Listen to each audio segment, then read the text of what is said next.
Assalamualaikum warahmatullahi wabarakatuh. Dengan saya Siti Maharani Hasibuan, Min MPBA 2. Di sini saya akan membahas tentang historical background Al-Faruqi.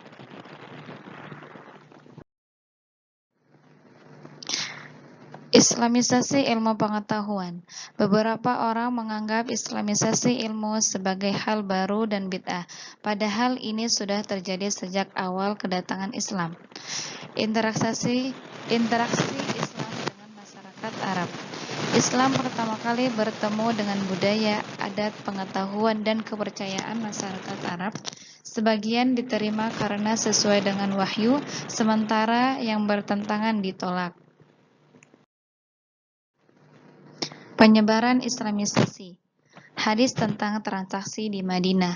Rasulullah Shallallahu Alaihi Wasallam mengoreksi praktik pembayaran buah-buahan di muka dengan menetapkan aturan yang lebih jelas untuk menghindari ketidakpastian. Peran Nabi dalam perubahan. Nabi Muhammad Shallallahu Alaihi Wasallam dan para nabi sebelumnya membawa perubahan dalam kehidupan, pengetahuan, dan kepercayaan umat mereka sesuai dengan ajaran Islam. Penyebaran Islamisasi. Penyebaran ajaran Islam tidak berhenti meski para sahabat Nabi Muhammad SAW telah wafat. Abu Hamid Al-Ghazali mencoba untuk mengislamkan filsafat dan tasawuf. Contohnya, ia menolak klaim kaum Sufi bahwa dalam pengalaman mistis seorang mencapai Tuhan melalui penyatuan dalam wujud ilahi. Ia membuat tasawuf terhormat dan sesuai dengan syariah. Namun terlepas dari upaya Al-Ghazali, tasawuf memperoleh gejala tertentu yang merusak masyarakat muslim seperti yang diamati oleh Al-Faruqi. Upaya intelektual dalam menyelaraskan berbagai tradisi keilmuan dengan ajaran Islam. Al-Ghazali, seorang pemikir muslim terkemuka, berusaha untuk menyelaraskan tasawuf dengan prinsip-prinsip syariat Islam. Ia menentang pandangan ekstrem yang menganggap bahwa pengalaman mistis dapat menyatukan manusia dengan Tuhan dalam wujud ilahi. Kritik terhadap praktik-praktik keagamaan yang dianggap menyimpang. Al-Faruqi mengkritik adanya gejala negatif dalam praktik tasawuf yang dapat merusak masyarakat muslim. Gejala-gejala tersebut antara lain sikap apatis terhadap politik dan sosial, individualisme yang berlebihan. Peran penting pemerintah dalam mendukung perkembangan ilmu pengetahuan dan peradaban Islam. Pada masa pemerintahan Khalifah Al-Ma'mun yang merupakan bagian dari era keemasan peradaban Islam, didirikan Pusat Penelitian Bait Al-Hikmah. Lembaga ini menjadi pusat berkumpulnya para ilmuwan dari berbagai penjuru dunia untuk belajar, menerjemahkan karya-karya kuno ke dalam bahasa Arab, dan menghasilkan karya-karya ilmiah baru.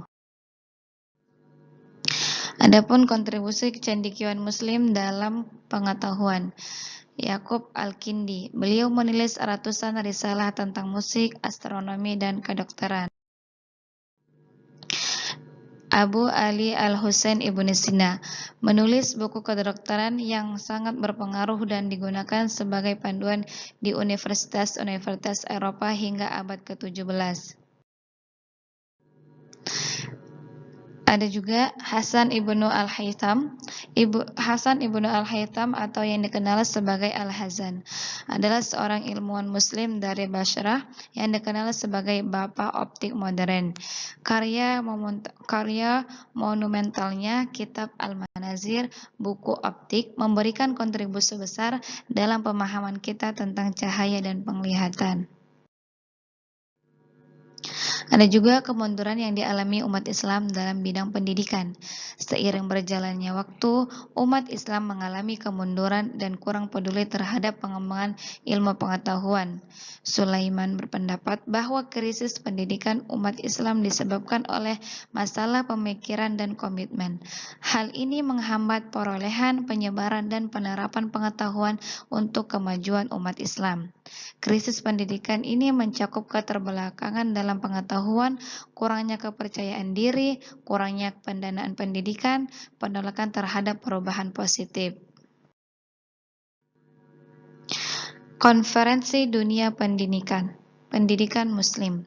Pada tahun 1977, konferensi dunia pertama tentang pendidikan muslim diselenggarakan di Mekah. Konferensi ini menjadi titik awal bagi upaya untuk mengembangkan pendidikan yang sesuai dengan nilai-nilai Islam.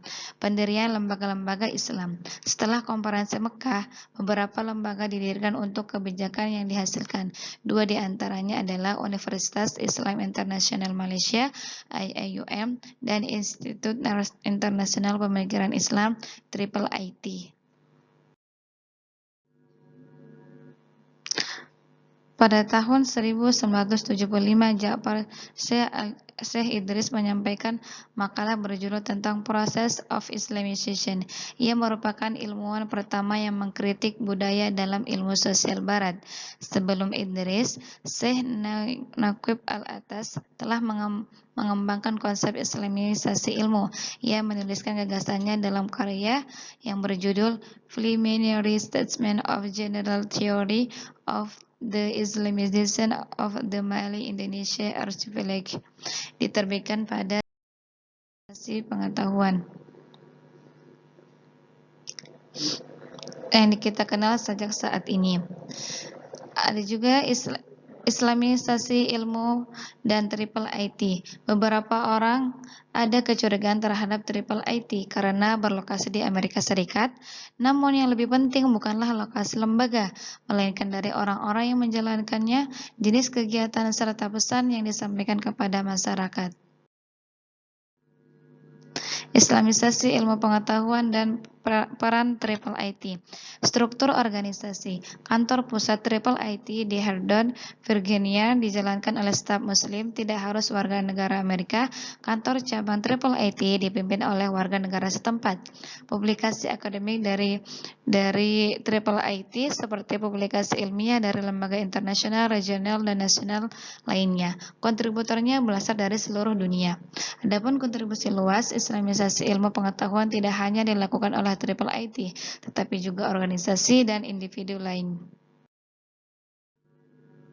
Islamisasi ilmu pengetahuan dan peran IIIT.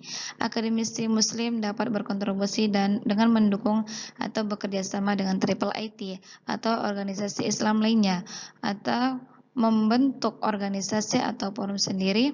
IIIT terbuka bekerja sama dengan akademisi non-muslim. Contohnya, sarjana non-muslim dapat menulis makalah untuk American Journal of Islamic Social Science yang diterbitkan oleh IIIT.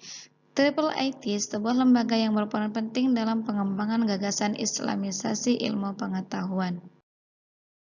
Mungkin cukup sekian dari pemaparan presentasi saya. Syukron. Wassalamualaikum warahmatullahi wabarakatuh.